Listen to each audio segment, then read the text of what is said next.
bien, estamos aquí nuevamente en esto que hemos denominado Tarea Fina Radio.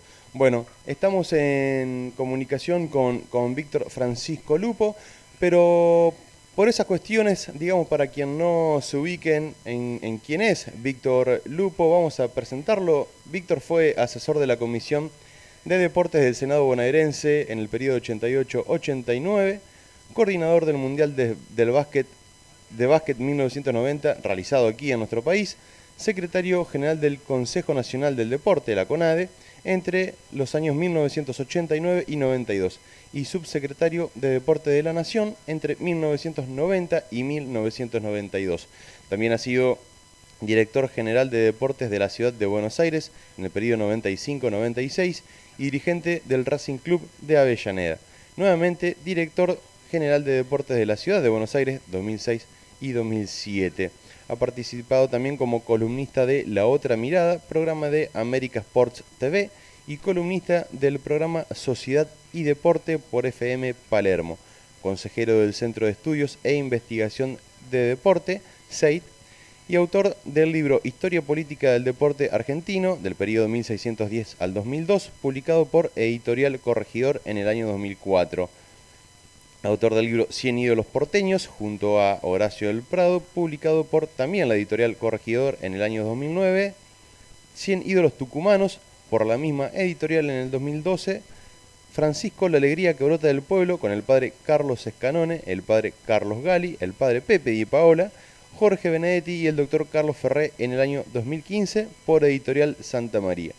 Autor del libro además Francisco habla de política. Jorge Benedetti y el doctor Carlos Ferré también colaboran con él en el año 2016 por Ediciones Fabro, y autor del libro que vamos a hablar hoy, El deporte en la cultura del encuentro, Deporte y Fe, del año 2017, también de las Ediciones Fabro. Víctor además cuenta con un número no menor de premios, de distinciones a nivel provincial, de su Tucumán querido, y a nivel nacional. Y actualmente Víctor Lupo es editor de la página web Mundo Mater, página que ya invitamos a que la visiten, a que entren ahí, a que lean los artículos, y dirigente del Movimiento Social de Deporte, MSD, y vicepresidente del Club Don Bosco en Villa La Cárcova, de la localidad de José León Suárez, en Buenos Aires. Y además integra la comisión de ediciones de la Conferencia Episcopal Argentina, coordinada por el padre Pepe Di Paola, y además participa de Generación Francisco. También es un activo disertante sobre temas de política deportiva en universidades y ciudades de todo el país. Bueno, Víctor, muy buenas tardes. Desde ya agradecerte por este momento, por esta entrevista. ¿Qué tal? Buenas tardes, un gusto estar con todos ustedes. Bueno, Víctor, como hablamos fuera de aire, un poco, bueno, hoy vamos a desarrollar lo que es tu libro, El deporte en la cultura del encuentro, un poco lo que sería el panorama de lo que es el deporte hoy, de los orígenes del deporte, de lo que ha sido el auge del deporte en la historia de nuestro país, la decadencia del deporte, para finalmente, bueno, hacer un análisis de la propuesta, los retos que hoy en día atravesamos de esta disciplina, ¿no? Bueno, con todo gusto. Víctor, entrándonos en uno de los capítulos del libro, El deporte como fenómeno social contemporáneo. Contanos un poco acerca de los orígenes del deporte como tal, a nivel americano, a nivel argentino. Bueno, el deporte, empecemos por el juego. Creo que el juego es uno de los derechos fundamentales del hombre, porque el hombre juega desde que nace, ¿no? Juega desde que empieza a gatear, juega desde que se encuentra con el otro, y en toda la humanidad siempre hubo juego. Tal es así que el Papa Francisco dice en uno de sus artículos, Dios jugaba mientras realizaba el mundo, ¿no? Entonces el juego es una cuestión natural al ser humano, que ese juego se fue transformando en deporte, al principio en deporte que tenías que ver, imitaban a la guerra o imitaban a los cultos, digamos, según lo que tenía que ver en ese momento, pero el deporte como hoy se lo conoce, nace con la Revolución Industrial, allá por 1780, cuando aparece la máquina a vapor en Inglaterra y grandes sectores del campo se trasladan a las grandes urbes a trabajar. Allí se encuentra esto que es un fenómeno nuevo, un fenómeno donde el hombre comienza a ser más sedentario y encuentra en su poco tiempo de ocio, porque en esa época no había contrato de trabajo y se trabajaba a las horas que el patrón quería, encuentra el hombre ahí para juntarse en algún lugar, que es lo que denominan clubes, ¿no? Y se juntan estos clubes, se juntan según por el sector donde trabajaban, según por el sector donde venían esos nuevos habitantes, o según los lugares de la política, ¿no? Porque también tiene que ver la política en este momento. Y ahí se va desarrollando el deporte con el imperio más poderoso del mundo en ese momento, que era el Imperio Británico, traslada los juegos, esto que habían convertido en reglas como deporte, a distintas colonias o a lugares donde el Imperio Británico tenía lugar, como el caso nuestro, que no éramos una colonia británica, pero ellos con su contrabando que tenían y la construcción del ferrocarril después es donde logran llevarlo a cada rincón de la Argentina, ¿no? Así es, o sea que por un lado hablamos de que la persona tiende naturalmente al deporte, así también un poco lo trabajamos en nuestra vida educativa, en la escuela y demás. Y cada vez menos, desgraciadamente, ¿no? sí, sí, sí, cada vez menos. Yo te contaba una anécdota acerca de un profesor en la terciaria que me decía de que incluso en las terciarias tendría que estar considerado el aspecto deportivo. Y cuando mencionás lo de Inglaterra, bueno, un poco cuando empieza a sistematizarse el deporte, a como lo conocemos hoy, digamos, y bueno, la importancia en ese sentido de Inglaterra, no solamente Inglaterra en sí, siendo que de Inglaterra un poco sale lo que es el rugby, el tenis, el fútbol. Sí, ellos traen tres deportes fundamentales a la Argentina, ¿no? El rugby, el fútbol y el cricket. Y el cricket. El fútbol es lo que nuestro pueblo lo adapta rápidamente y tiene que ver con la política, y ahora te explico por qué. El cricket, que no prendió en nuestro país, y el rugby, que prendió muchas décadas después, digamos. Pero incluso, perdón, Víctor, incluso el rugby a lo primero como que se confundía, entre comillas, con el fútbol. Claro, era un deporte que no agarró en nuestro pueblo porque el fútbol fue donde los ingleses, cualquier inglés que venía en sus barcos jugaban, ¿no? Y cuando fueron realizando el ferrocarril, que llegamos a tener 42.000 kilómetros de vía, en cada estación, que estaba a 15 kilómetros una de otra, hacían campos deportivos, y era el fútbol directamente, o los campos de pelota paleta, que también, porque nosotros debemos recordar que entre 1870 y 1930, en una población argentina que tenía 1,5 millones de habitantes, ingresaron 3,5 millones de extranjeros, digamos, de distintos países, no solo los ingleses. Entonces, cada uno de esos que venían acá traían sus propios juegos, así vino el ciclismo, vinieron otros deportes que se fueron haciendo o incorporando, como la natación en los ríos, y bueno, este deporte que se arma de esta manera es lo que en el siglo XX produce la mayor manifestación social del siglo, ¿no? Que es cómo explota el deporte. Y te vuelvo a la parte que te decía, por qué la política es fundamental en la vida deportiva de nuestro país. Por tres leyes. Una es la ley de que llaman la ley de Sarmiento, de la educación primaria obligatoria, porque ahí ya aparece la práctica de la gimnasia deportiva en la currícula de la escuela. O sea que la primera aparición que tenemos fuera del ejército que hacía práctica deportiva es lo que tenemos. La segunda, en la época de un gran presidente argentino que fue don Hipólito Yrigoyen, donde aparecen dos leyes. Una de las 8 horas de trabajo y la otra es el descanso dominical. Entonces el pueblo, al tener mayor tiempo libre, se lanzó a los clubes y a la práctica deportiva. Y ahí es la explosión del fútbol en la Argentina. Así es, que son las primeras, un poco lo que vos estás detallando, son las primeras manifestaciones deportivas como tal en nuestra tierra. Ahora bien, en cuanto a la configuración del deporte argentino, vos hablas de un grupo de personas que busca distenderse, que tiene muy poco tiempo también, ¿no? Pero Bueno, pero después... ahí después de Irigoyen comienzan con más tiempo, por eso la explosión del fútbol, ¿no?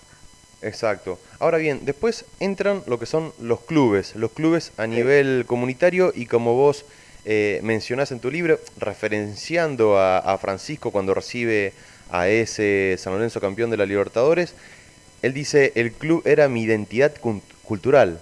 Es así en el pueblo argentino. Cualquiera, vos le preguntás y te va a decir, soy de Santa Fe y del club de Unión o de Colón, digamos, lo primero que te comentan. O sea, es la identidad que llevamos los argentinos muy adentro nuestro. Por eso fracasan todos aquellos que han querido hacer sociedad anónima deportiva o han cambiado la historia a partir de la década del 70 con otra ideología extranjera que trajeron para ir eliminando los clubes, que son la creación de playones deportivos o polideportivos, ¿no?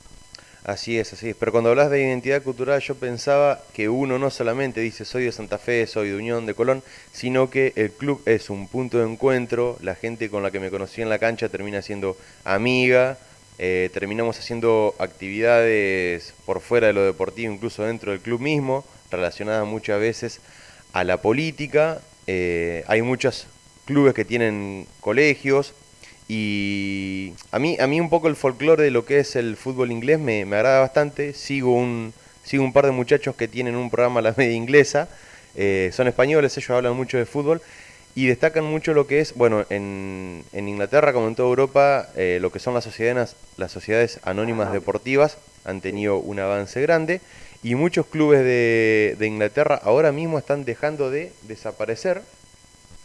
Y veía una entrevista, el Bury FC, un club muy chiquito de la cuarta división, pero le hacían una entrevista a un hombre de 86 años, en donde el señor se quedó sentado en la grada, mirando el campo y dice, me están arrancando lo que es mi vida.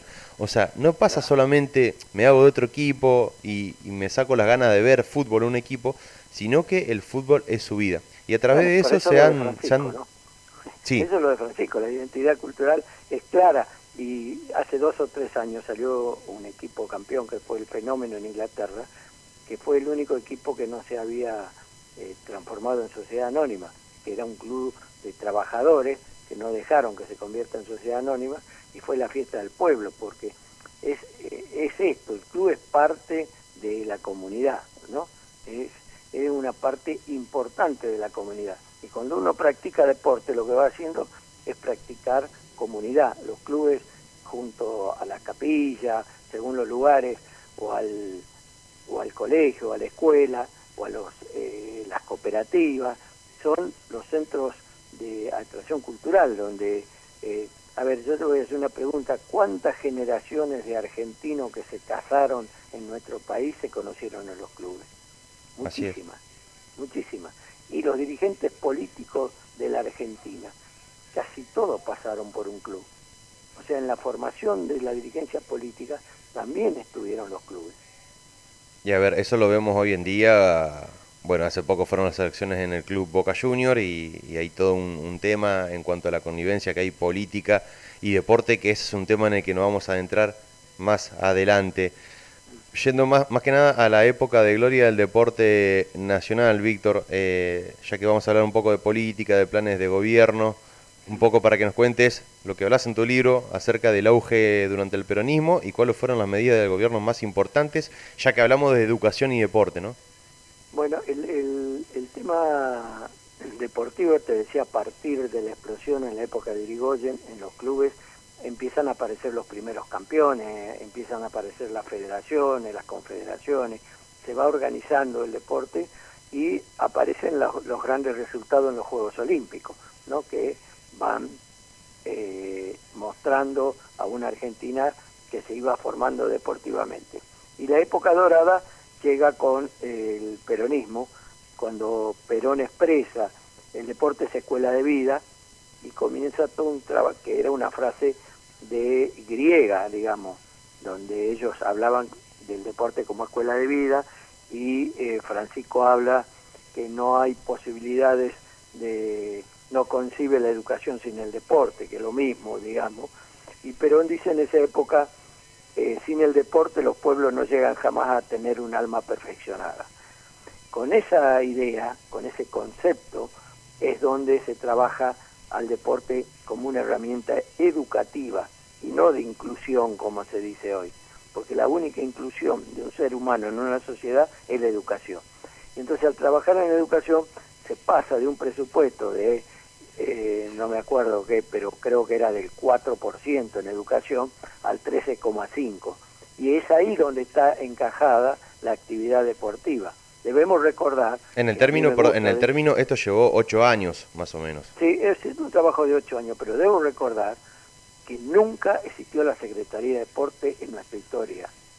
La Secretaría de Deporte, como hoy se la conocen, y muchos jóvenes creen que siempre existió, nace en una dictadura militar en 1969, cuando teníamos un dictador en la Argentina que se creía enviado de Dios, que se llamaba Juan Carlos Onganía. Entonces todos los ministros, él creía que podía manejar todo desde el Estado. Y ahí es donde se arma la Secretaría de Deporte. Pero toda la gran historia del deporte en la Argentina, de grandes logros y del triunfo más grande, que para mí es la participación, la masificación del deporte, es en esta época de gloria donde casi un 40-35% de la población practicaba un deporte federado, ¿no? Y hoy no sé si llega al 2% eso. Bueno, ahí yo te voy a hacer una reseña porque vamos trayendo un poco lo que es el panorama a nivel mundial, considerando también la historia, ¿no? Porque el contexto del peronismo era un contexto muy particular en Europa. Voy a hablar puntualmente de lo que pasó con Mussolini. Mussolini en Roma, así surge la Roma, agarra una serie de clubes, los funda y de ahí surge la Roma. El clásico de la Roma, equipo del que soy simpatizante, la Società Sportiva Lazio, en principio surge sosteniendo los valores romanos y griegos como un polideportivo, podéstica se llamaba al principio, y tenía todos estos valores. Estos valores a nivel comunitario y político fueron lo que hicieron posible que no se funde la Lazio con los otros clubes. O sea, lo que quería Mussolini era competirle a los equipos del norte, que es la región histórica más rica de Italia, ¿no? Entonces ahí también vemos cómo, no solamente por una cuestión política y lo que significó el fascismo en Italia, sino el poder popular, porque ahora vamos a hablar un poquito de las organizaciones libres del pueblo y su rol en todo esto, ¿no? Claro, bueno, pero la Argentina es totalmente distinto, ¿eh? La Argentina es el poder popular que Perón sabe ver y conducir.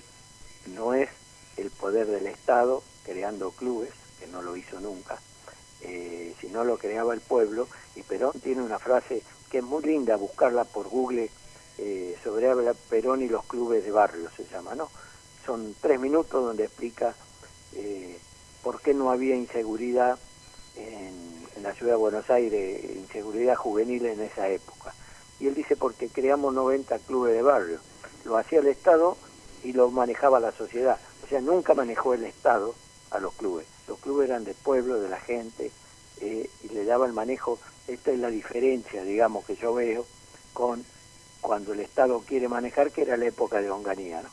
Bueno, hay una frase de Perón que dice, en materia de deporte haré lo que la CAT me ordene. Claro, la CAT, para los que no saben, es la Confederación Argentina de Deporte, creada, como sucede, en 1923, próximo a cumplir 100 años, y que el último año el gobierno anterior la quiso destrozar, digamos, dejándola fuera de las leyes de deporte.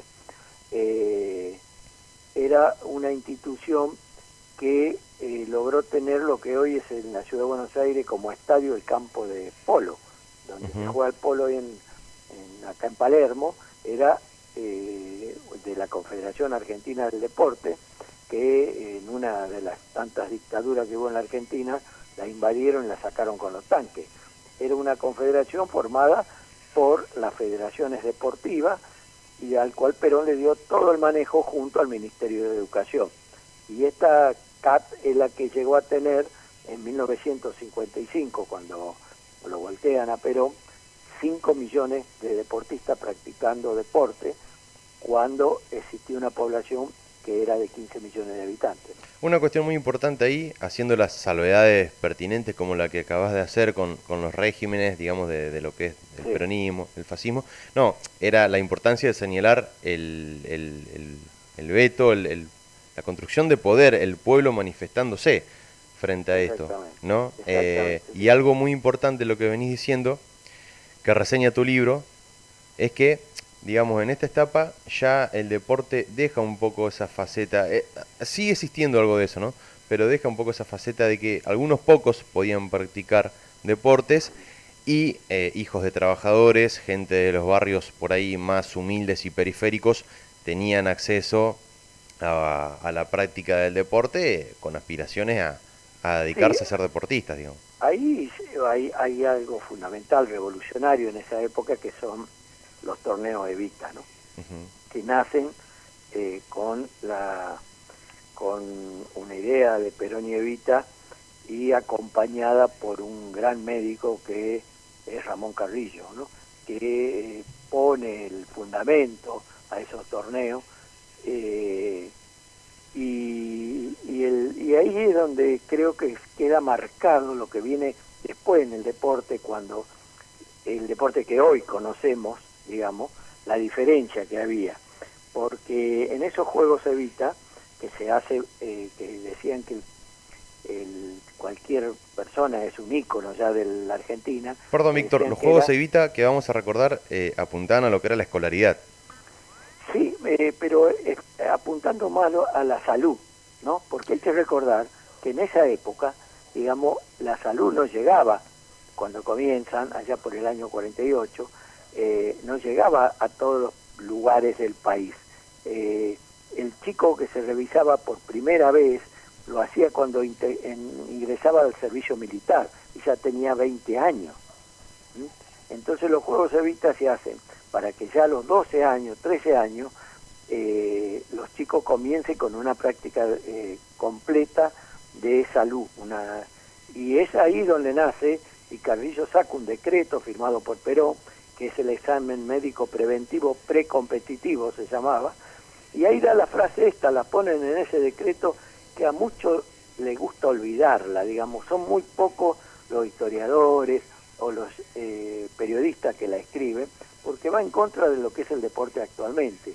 Y esa frase dice que el objeto del deporte es perfeccionar la salud y no formar campeones. Exactamente. Quienes por el hecho mismo de sus condiciones excepcionales no pueden tomarse ni como modelo ni como objetivo para el numeroso grupo de hombres y mujeres jóvenes que se dedican al desarrollo físico de su persona. Esto es lo que yo lo llevo en el libro a cuando el Papa Francisco habla de la cultura del descarte.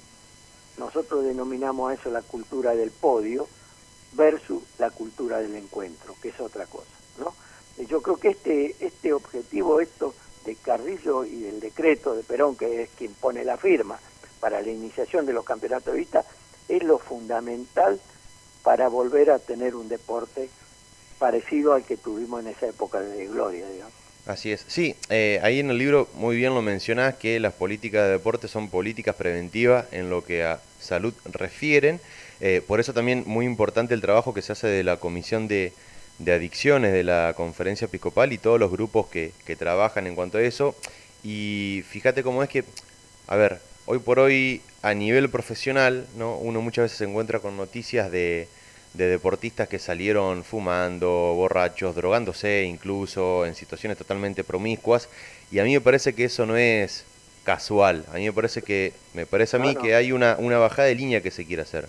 no cambia. Esto, pues, volvemos en qué momento cambia.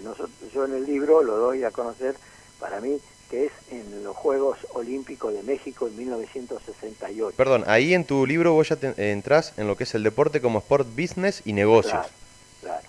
Y eso hay una fecha, no es el mismo día, pero es una fecha que marca ese camino, que es cuando se incorpora la televisión y televisan por primera vez y pone plata a la televisión para transmitir aquellos famosos Juegos de México 1968. Víctor, vamos a un temita musical, tanda publicitaria, y volvemos, ¿te parece? Y seguimos desarrollando este tema.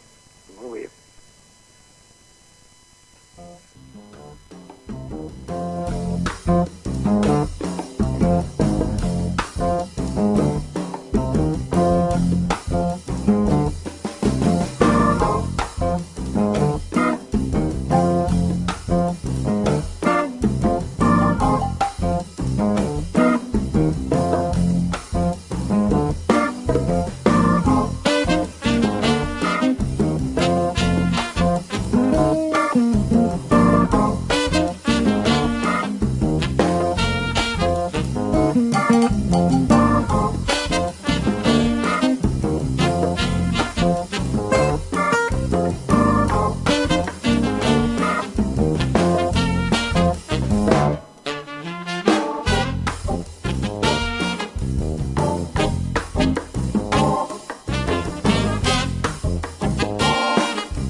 bien, estamos ya de regreso, 19:44 en toda la República Argentina. Antes de seguir con Víctor, vamos a recordar las redes sociales de FM Cultura 94.3. Bueno, la fanpage es FM Cultura 94.3, www.fmradiocultura943, nuestra website, el Twitter @fmcultura943 y fmcultura 94.3, el Instagram, y se pueden comunicar al WhatsApp de 342-4323-762. Y también recordar nuestras redes sociales, Tarea Fina TV, en nuestra fanpage, que es en donde más nos movemos, nos movilizamos, @Tarea Fina TV, nuestro Twitter, y @Tarea Fina TV también nuestro Instagram. Y también se pueden comunicar al 3425-944010, el WhatsApp de Tarea Fina, en donde pueden sugerir, comentar, pedir, aportar,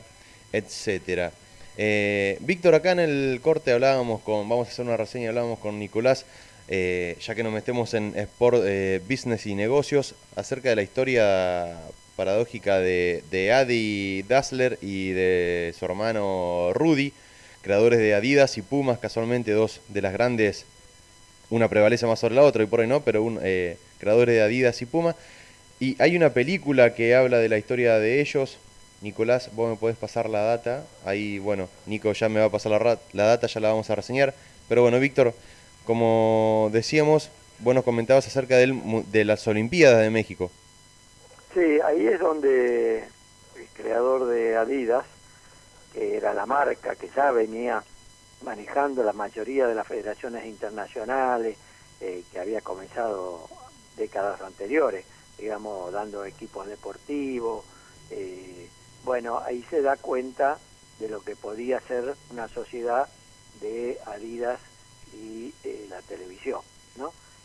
Arman ese matrimonio y siguen adelante. Empieza esta nueva etapa del deporte y ellos se van quedando en la mayoría de las federaciones, van poniendo a hombres de ellos a manejar esto, hasta que ponen una persona muy importante en Adidas, que lo cito ahí en el libro, no me acuerdo cómo se llama ahora, que es quien tiene la misión de incorporar a la pata que le faltaba a este matrimonio, que es la bebida cola más importante del mundo. Y esto lo realizan para el Mundial de Fútbol de 1978, ese recordable Mundial de la dictadura de Argentina, donde Coca-Cola por primera vez ingresa, y bueno, de ahí en más siguen manejando los Juegos Olímpicos, la FIFA, rompiendo todos los valores olímpicos de Pierre de Coubertin con lo que habían creado estos Juegos, ¿no? Ya no se respetan ninguno de esos, tal es así que hace unos días dejaron afuera a Rusia por dopaje estatal, digamos, descubierto hace 4 años, donde el Estado intervenía para el doping. Y yo creo que se tendrían que ser menos hipócritas, y ya en Barcelona en 1992 ellos dejaron jugar a las famosas estrellas del NBA con el acuerdo de no hacerle el antidoping, ¿no? O sea, el doping ya es parte de este flagelo, de estos nuevos juegos, que tiene distintos flagelos, como la violencia, el doping, la corrupción, que es lo que ha pasado en Italia con el descenso de la Juventus, suspensión que tuvo que renunciar el vicepresidente del Comité Olímpico Internacional, que era el presidente del Comité Olímpico Italiano. Bueno, toda esta historia de lo que es la cultura del podio, como le llamamos nosotros, avanzó en este tiempo, y esto trajo otros dos flagelos que ya son gravísimos en la humanidad, que son epidemias, que es el sedentarismo y la obesidad, ¿no? Porque se culpa mucho a las nuevas tecnologías, pero esto viene ya de atrás, aumentando cada vez más hasta convertir en epidemia aún en nuestro país también. Pero no deja de ser adrede, me parece, un poco que venden como deporte las disciplinas, a ver, los chicos jugando a la PlayStation, el póker, ¿no? O Bueno, sea... es el nuevo negocio que descubrieron en esta última década, ¿no? Estos son los deportes que han incorporado y algunos ya van a ser olímpicos en esto. Bueno, había un pibe argentino de 19 años que no sé, ganó $1.000.000 Con por el jugar. Fortnite. Claro, entonces esto no tiene nada con los valores olímpicos, Y, ¿no? Del juego, del deporte como educación. y vos lo escuchás, yo escuchaba una entrevista a ese chico y él dice, no, no, nosotros trabajamos, yo tengo un equipo de psicólogos, era muy Está bien, risorio, o sea, yo me río porque pero sí, lo explicó bien, trabajan, es un trabajo. trabajan y uno que ha Es un sido trabajo deportista, infrahumano, es un trabajo infrahumano que pagan bien, pero son esclavos de ese trabajo. Y el juego no es eso. El juego es libre, es la libertad. El juego es la expresión de la libertad. así es, así es. Un poco, bueno, y un poco trayéndolo al Papa Francisco, a- trayéndolo porque, digamos, es Sí, protagonista también del libro que Víctor, a ver, algo se me está pasando. Este libro de Ediciones Fabro del año 2017, El sí. deporte en la cultura del encuentro. Quien lo desee adquirir, eh, medios de compra, Si no está en las librerías, por Mercado Libre de Ediciones Fabro, se lo consigue fácilmente. se lo consigue fácilmente. Sí, bueno, hasta ahora porque se está terminando la segunda edición y pensamos lanzar en la primera o antes de la Feria del Libro, digamos, en los 3 primeros meses del año que viene, la tercera edición. Así que te está yendo muy bien te fue muy Sí, bien con el lanzamiento del a libro. las editoriales le va muy bien. Bueno, es un amigo de Ediciones Fabro, pero gracias a Dios ha sido un éxito. El libro, bueno, ahora dejé por un tiempo pasarnos a la fiesta de las presentaciones, he llegado a la presentación número 40 en distintas ciudades del país, digamos, del libro. Ujú. Duelo de Hermanos se llama la película que estábamos Sí, reseñando hoy, en donde habla de la historia de Adolf Dassler y de Rudolf. sí, está, y ahí lo Por que eso no se está llama la Adidas hermana, por ¿no? Adi Dassler, digamos. Claro, pero no figura la hermana que con su marido, el cuñado, son los que producen la gran pelea en esa Sí, sí, sí, empresa, sí. digamos. Así es, así es. Vamos a estar reseñando algo de eso en la fanpage de Tarea. Hoy hablamos de organizaciones libres del pueblo. No puedo dejar pasar un saludo y abrazo enorme a quien es la idea general y producción del programa, mi amigo Gonzalo Real, el padre de la criatura, como me gusta decirle. Bueno, estamos queriendo desarrollar Tarea Fina en el club para siempre, al cual seguramente te vamos a invitar, Víctor, porque es un club muy particular, Club para Siempre de Banfield. Club Social y ¿Cómo no? Deportivo para siempre. Ahí Sí, estaremos por llevar adelante también Tarea Fina en formato televisivo. Y bueno, ya estamos hablando con un par de compañeros para hablar acerca de organizaciones libres del pueblo. Y volviendo a lo nuestro, Francisco hace una crítica al sistema financiero en cuanto a esto. sí, Francisco dice, es muy simple, ¿no? No da muchas vueltas para decir las Francisco le cosas. habla a esas personas que vos mencionabas hoy del Comité Olímpico Italiano y demás. Sí, en la parte deportiva y también le dicen en una de esas discursos, el mundo se pasó de rosca, esta economía mata. Ujú. Clarito, no hay vuelta y por eso, pero lo bueno de Francisco es que no es que da discurso y habla nada más, sino que acciona y por eso está la reunión para los jóvenes economistas de menores de 35 años en marzo en Asís para una nueva economía en el mundo. Así es, así es.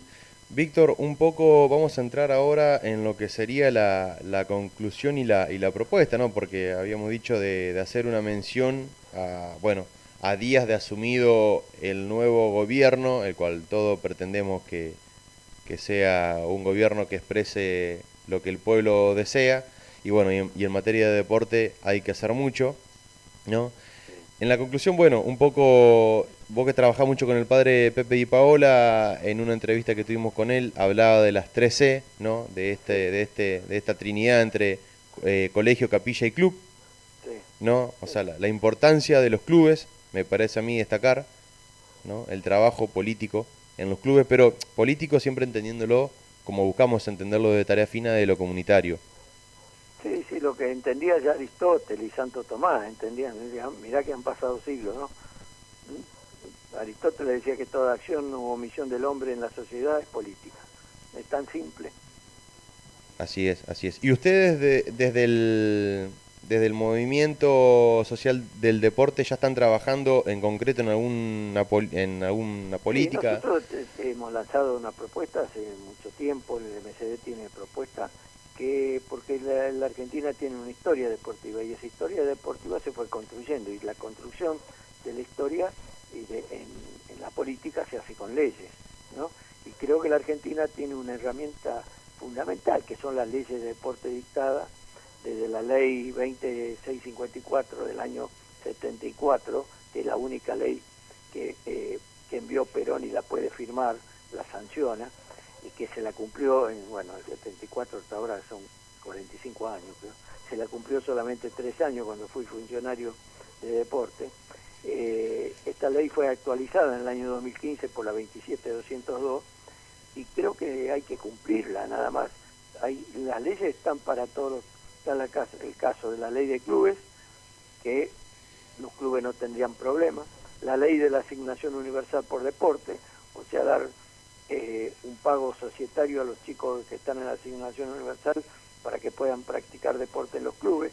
Está la ley de derecho de formación, que es la única ley que se está cumpliendo, porque la cumple la justicia, no el Poder Ejecutivo, que es una ley de una senadora, de una diputada santafesina, Claudia Giacone, que la pudo llevar a cabo, y hay clubes que forman a los chicos y que están cobrando ya directamente a los clubes que antes no le pagaban, que eran los clubes de la AFA, ¿no? Así es, muy bien. Entonces, yo creo que el Estado, si cumple estas leyes, no necesitaría tener ni siquiera el Estado, la Secretaría de Deporte. Cumpliendo las leyes, con el Consejo Nacional de Deporte tendría que ser quien conduzca al deporte en la Argentina. Así es. Víctor, desde ya no más que agradecerte, la verdad que fue un gustazo, un honor, me parece que es más que importante tener la voz autorizada de agentes en esta disciplina como vos, y bueno, quedamos en contacto, a disposición, y seguimos trabajando a nivel comunicativo, que es en donde en primera instancia podemos trabajar, y bueno, ya cuando andes yo le agradezco mucho, pero antes de dejarlo, voy a hacer nuevamente un pedido. Por favor. Que la Ciudad de Buenos Aires y la provincia de Buenos Aires eliminen urgentemente lo que han convertido a cada casa en un casino, que es el juego online, que es el último flagelo que nos faltaba ligado al deporte, y que en todo el mundo están retrocediendo con este tema, que lo haga la Ciudad de Buenos Aires y la provincia de Buenos Aires también. Hay un par de puntas que no pudimos tocar de lo que es el resumen de tu libro por bueno, una cuestión de tiempo, sí. Pero sí, yo me reía porque uno a veces quiere ver un partido de fútbol por internet y te aparece la famosa casa de apuesta en 200 ventanas, y es tremendo lo que se genera. Y nosotros con el 62% de jóvenes pobres, te imaginas, lo que más juegan son los pobres, porque para jugar a este juego lo único que necesita es tener un teléfono y una tarjeta. Y te dicen, bueno, pero los pobres no tienen tarjeta. Sí, hay 3.500.000 tarjetas de la asignación universal por hijo. Esas tarjetas son las que van a jugar. Si hay algo que la gente más pobre tiene es tarjeta y celular. Eso es, por ahí es un mito de alguna gente que dice, no, pero no tienen. Si hay algo que tienen, porque como vos decís, es un cuchillo, una navaja y una pistola en la otra mano. Sí, esto cuando hablabas vos de las 3C que tenemos con los curas, nosotros decimos estas 3C virtuosas son para eliminar las otras 3C que le dan a los chicos hoy, que es la calle, la cárcel o el cementerio, desgraciadamente. Así es. Víctor, te mando un abrazo grande. Un abrazo grande y saludo a toda la audiencia. Chau, chau. Muy bien, ahí pasaba Víctor Francisco Lupo, dirigente del Movimiento Social del Deporte. Se nos está yendo la segunda edición de lo que es Tarea Fina Radio. Vamos a saludar una vez más a nuestros amigos auspiciantes. Escuela de Educación Técnica Particular número 479, Manuel Pizarro, Iturraspe 1844, Santa Fe, Capital. Educación técnico profesional al servicio del trabajo, la industria y la nación. Instituto Antonio Cafiero, Paraná, formación, planificación y evaluación de políticas públicas. Pollería Almacén La Ferma, en La Rioja 2889, Santa Fe Capital. Y Gráfica GBF 9 de julio 3212, Santa Fe Capital. Calcos, volantes publicitarios, remeras y sublimados, sublimados, sublimados,